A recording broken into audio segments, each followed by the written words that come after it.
গরিব মানুষ আছে, তাদের ঘরের প্রয়োজন আছে, কিন্তু কেন্দ্রীয় সরকার আমাদের টাকা দেয় না, সব বন্ধ করে দিয়েছে 3 বছর ধরে।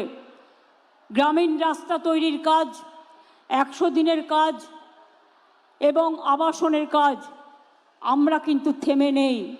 আমরা আমাদের টাকা দিয়ে এই বছরে ইতিমধ্যেই 12 লক্ষ পরিবারের কাছে আমরা 60,000 টাকা করে পৌঁছে দিয়েছি। আপনারা কমপ্লিট করলে ডিসেম্বর মাসে আবার 60,000 টাকা করে পাবেন, যাতে আপনার বাড়ি কমপ্লিট হয়ে যায়। আর আরও 16 লক্ষ বাকি থাকবে। আমরা সার্ভে করে দেখেছি, 28 লক্ষ জেনুইন কেস আমরা পেয়েছি, 12 লক্ষ দিয়েছি, অর্ধেক দিয়েছি, অর্ধেক পাবেন ডিসেম্বর মাসে।